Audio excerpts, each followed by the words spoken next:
Hello everyone, welcome back. Today we're going to be comparing the Glock 26 versus the Glock 43. Both of these are aftermarket builds.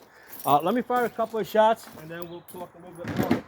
I've got a target out there, the white target at 65 yards. You guys have seen me in other videos where I zoom in, so I'm not going to bother doing that again. But we're shooting 65 yards. You guys are listening for the ding to see how many hits I get. I'm going to start off with the Glock 43 first. I'm using the Shield Arms magazine, 9 in the magazine plus 1 in the chamber, so 10 rounds.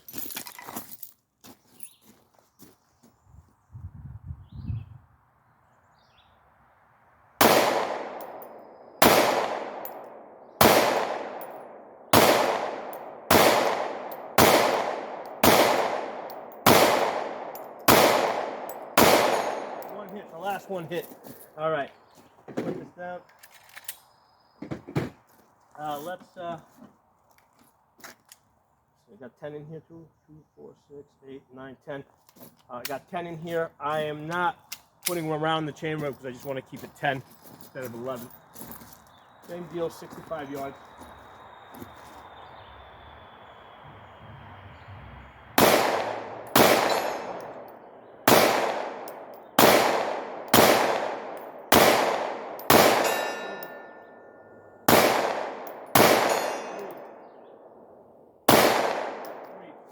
So I got 3 out of 10 at 65 yards. A lot of times, okay, so I got 1.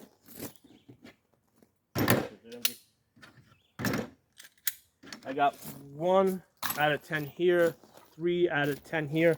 I think my best is usually, well, my average really is 3 out of 10 on the 43 and 5 out of 10 on the G26. Okay, so on average, I always do better on the G26. I mean, sometimes there'll be a fluke where I do better on the G43, but on average, I will do better. You know, I usually come in 5 out of 10 versus 3 out of 10. Okay, at 65 yards specifically. I've been testing this out now for about 2 weeks.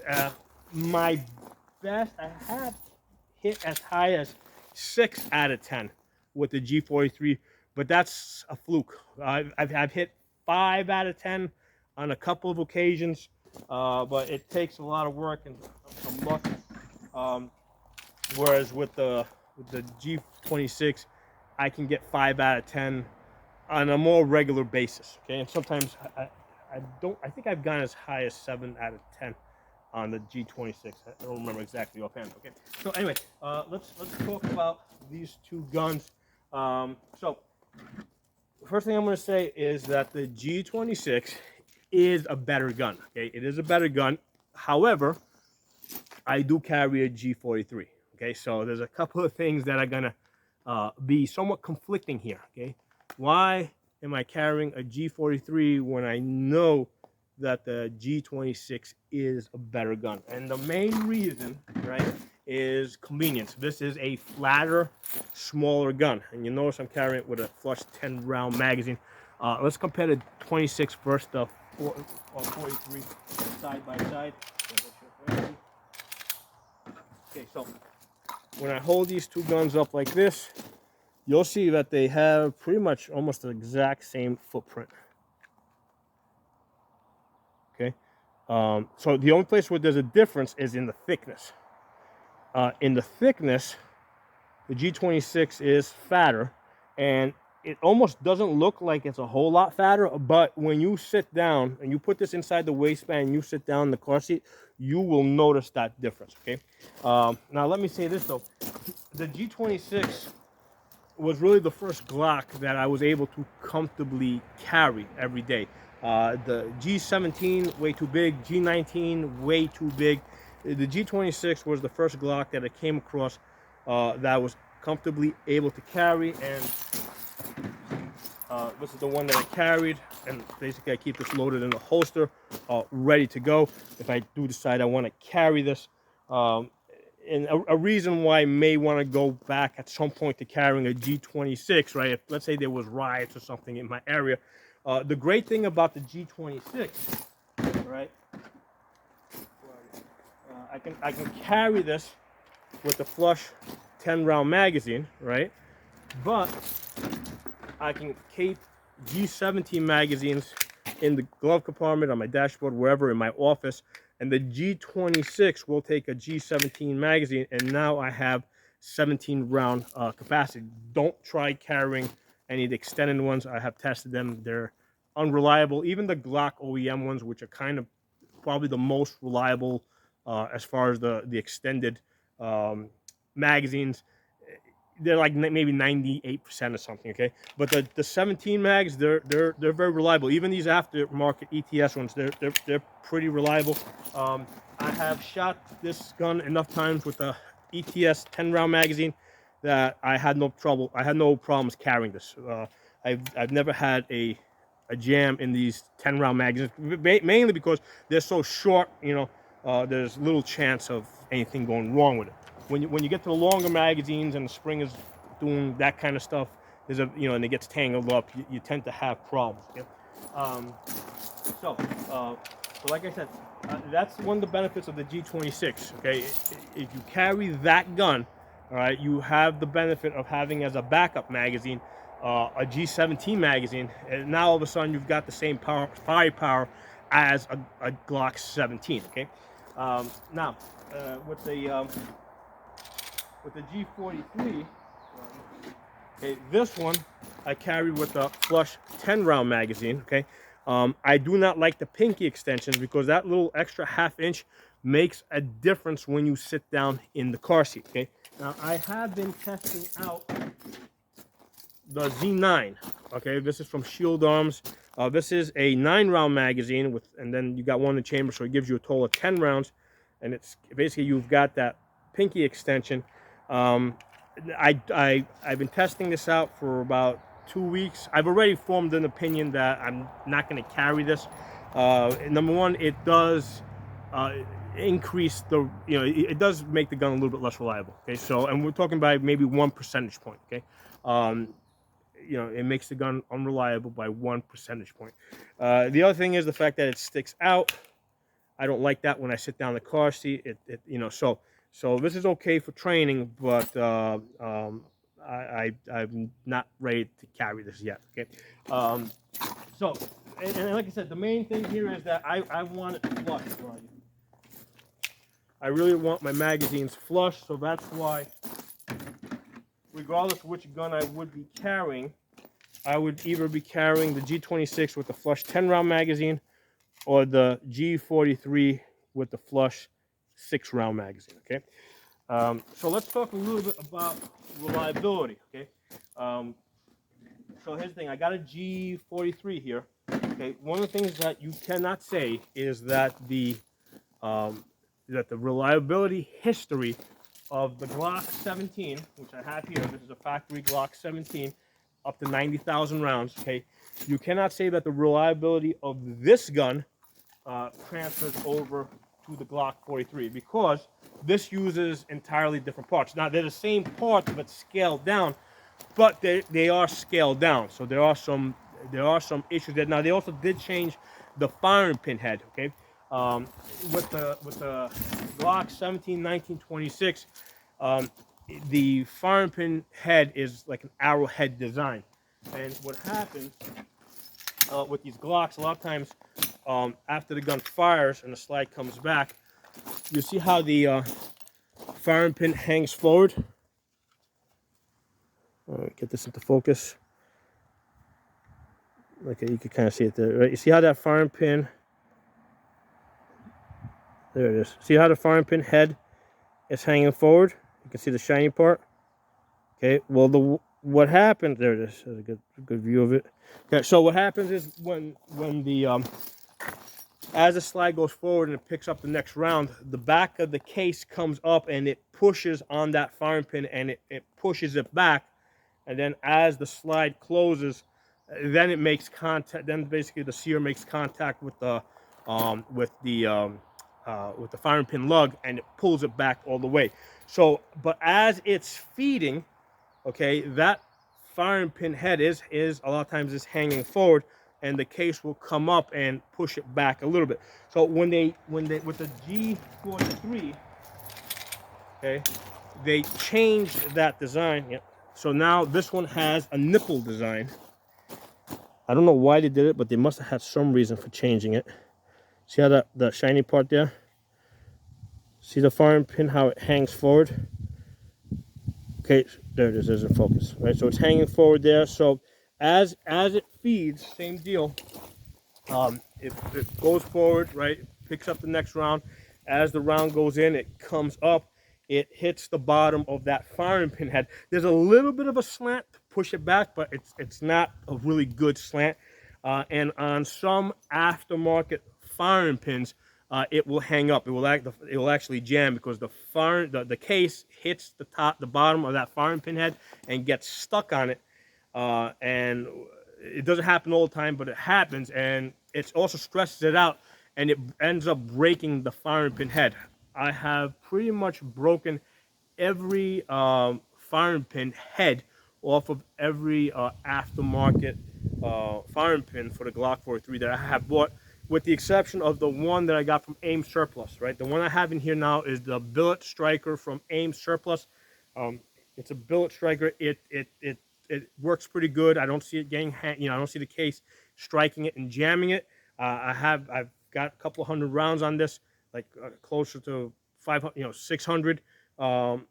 Has not broken, so that is a good one. But it shows me that this is, not the best design, basically. I don't know why they changed the firing pin head design, but it is causing some problems. I imagine even with a Glock OEM firing pin, it's still stressing it out. So, like this Glock 17 here, right?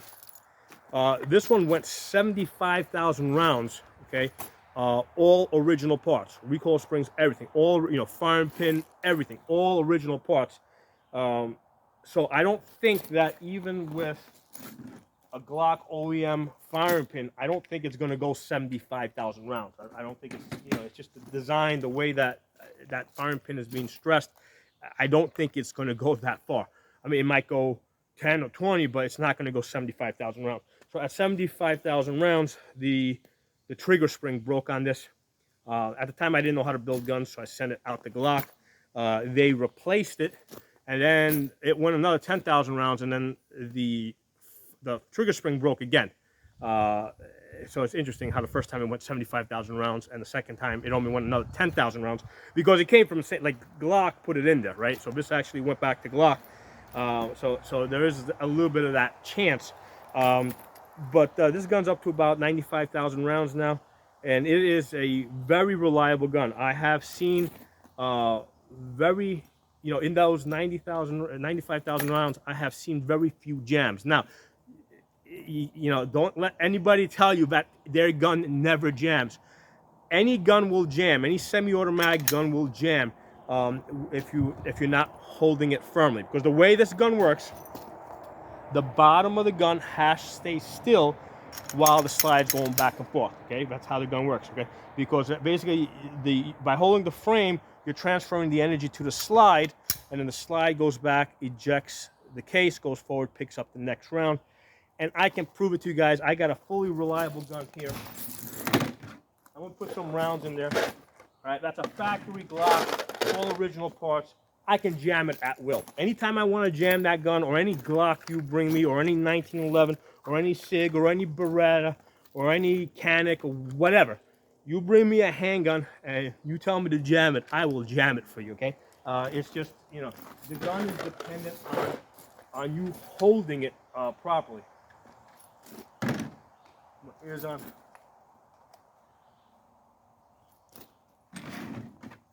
So I'm going to take a couple of shots first just to demonstrate that the gun is reliable. Now I'm going to jam it. Okay. Let's see if it fires. Click. I jammed it at will. I jammed this gun up anytime I want to jam it, okay? Because there's certain techniques or lack of technique that will jam the gun. All right, let's see what happened in there. Okay, so it failed to eject the case. right? Case failed to eject because I intentionally used bad technique, and I can do that anytime you want on any pistol you want, okay? All right, so now we have determined that holding the gun has a whole lot to do with the reliability of the gun, how firmly you can hold it. Let's go back to the G26 and G43. Because these guns are smaller, okay, and you have less, basically you're holding the gun with 2 fingers here, right? Because the gun is smaller and you get less grip on it, it is a lot easier to jam this gun. And same can be said for this gun, right? Because again, it is smaller. We only got 2 fingers here. It is a lot easier to jam this gun. But all that means is it just takes more practice, more training. And one of the things that I do, okay, I practice shooting one-handed, right? You gotta get good at shooting one-handed in your offhand, right? If you're righty, you gotta be able to shoot the gun in your left hand, or if you're left-handed, you gotta be able to shoot the gun in your right hand. Only when you get good at that can you feel comfortable that you. Oops, I put this in the wrong. I meant to shoot that gun, but whatever. I'll just shoot that gun.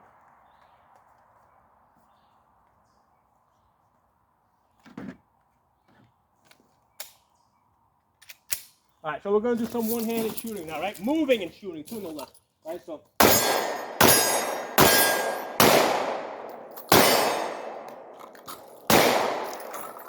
All the way to lockout, okay? So the reason why I can do that in my left hand, get some hits, not jam the gun, is because I practiced this, okay? So that's an important thing to understand with these small guns.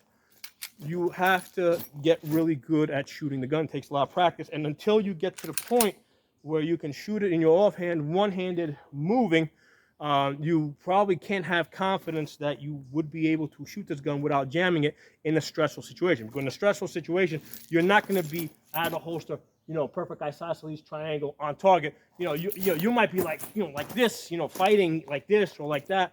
You might be in some weird, awkward position trying to fight somebody off on your back, on top of the hood of your car, and you got to be able to shoot the gun the way I was doing it in your in your offhand while moving around, not having, perfect presentation, not having a perfect footing, okay? Because I was shooting like between my steps, okay?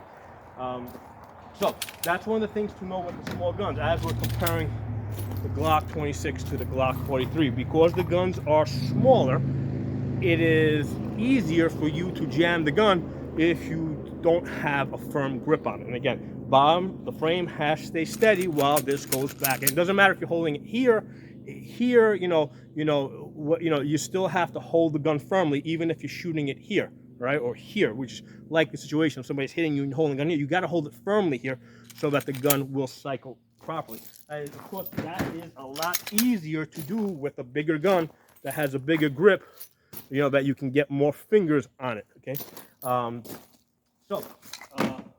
That all said, like I said, with the Glock 43, they re-engineered the parts and made them smaller, okay? So this has different parts in there.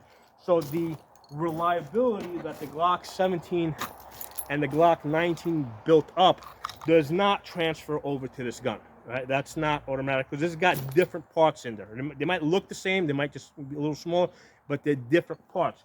However, the parts that went into the 26 are the same parts. They're the same parts except for the barrel, the recoil spring, and the slide lock spring.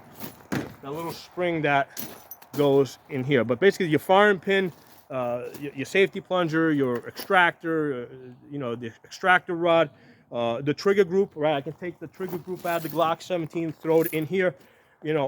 All that's the same. The magazine release, all that's the same. Okay, so because like 95% of the parts from this gun went into this gun and they're interchangeable, that's why I consider the Glock 26 a far more reliable gun. But the main advantage of this is it will take a Glock 17 mag. Okay, so I was carrying this, and I have a version here that I was carrying. Right? When I carry this, I will carry this with a flush 10-round magazine, okay, and use the 17-round magazine in the glove compartment in my office, you know, in my house, in the safe, under the bed, under the pillow, wherever, right? So this gun will work, the G26 will work G17 magazines. But there's another major advantage of the Glock 26, and that's in optics, okay? The Glock 26, you got basically, because the slide is the same size as the Glock 17, you have a lot more choices in optics. This one over here, I have it with the Holosun. Where are you? That's the Holosun 507C, which is nice because that's solar powered with a battery backup. Okay, there's the older version. It's got the buttons up and down. But there's actually and with this one over here, I gotta get to my iron sight. If I lose that big circle, I go to my iron sights. But the other one that I used to carry, okay, this one has the ACSS, which is a vastly superior aiming system, right? Because you see how it's got that circle? See the edge? Well, that edge guides you to center. Now, when it's all the way out, you don't see the circle on the edge. You only see it when it comes in. Like there, you can see the whole thing. If it's close. But when it goes to full extension, all you see is the edge. And that, if you see the edge, you know which direction to go to get on point. So you don't even need iron sights on this, even though I have them. You don't need iron sights. So with the Glock 43, that's not an option right now, okay? The only option is the 507K, which is just that 32 MW circle, right? See, I gotta go to my, you know, because I'm behind the camera now, not using perfect presentation. So when I'm off like this, you know, how do I find it? I pretty much have to go to my iron sights in order to find my circle. All right. So that's the other thing that's limiting on the Glock 43. The optics, they have not developed an optic for this that has the ACSS reticle, which is the best reticle I have seen to date for a pistol. Now, that all said, I carry a Glock 43. Despite its shortcomings, the fact is I'm not likely to have to defend my life on any given day because I live in a low crime area. It's not like the freaking bears are going to attack me out here. In fact, they look at me and they expect me to feed them. Okay, that's the kind of bears I got around here. You know, it's not like Sasquatch is going to jump out of trees and attack me. So that's why I carry a Glock 43, which is a lot more comfortable, a lot thinner, makes all the difference in the world when I sit down in the car. However, back in 2020 when they had all the riots and stuff going on, and I didn't have any close in my area, but you know, I think the closest was, I don't know, 2.5, 3 hours away in Philadelphia. Okay, I was carrying the Glock 26. Okay, this is the gun I went to. And I was carrying this, and I had the 17-round magazines planted all over the place. Okay, so in my opinion, you need both, right? You need a Glock 43 and a Glock 26 and a Glock 17 and a Glock 19 and whatever else they make. But yeah, and basically you decide which one you need, given what's going on in the news. Okay, so I just want to kind of lay it out there and give you guys an overview of these different options that are available, and specifically focusing on the 43 versus the 26, because you know, in my opinion, those are the only real everyday carry options. Now, I know that they make a Glock 43X, which I have tried out, which is longer, right? It's kind of, you know, it kind of sticks out like this. I tried it out, sat in the car, did not like it. So that's why we're not even talking about the 43X or the 48 or whatever. It's bigger. I don't want bigger, okay? I don't want bigger. The Glock 43 and 26 are the only guns that have this footprint size, right? I don't want the longer grip over here that's going to hit the back of the car seat.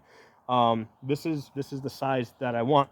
The only difference is the 26 is thicker, you know, so unless there's stuff going on around town, I'm not going to carry the 26. I'm going to carry the 43. I think that's it. I think I said everything I wanted to tell you guys. I did carry the Shield 9 for a while. That was really a decent sized gun, but again, it was just a tad bit bigger. It was thinner than the 26, but the grip was a little bit longer, so I didn't like that. So again, that's why as soon as I built this, I actually went from the Shield 9 to the 26, which basically was smaller. It was fatter, but smaller. It still made it more comfortable to carry. So let me know what you guys think. If you got any questions, comments, let me know. If you're not a member of my channel, subscribe. I'll talk to you all soon. Make sure you guys are following me on my uncensored platforms. On Odyssey, I'm Pocono Tactical. On Rumble, I'm Pocono Guns. Talk to you all soon.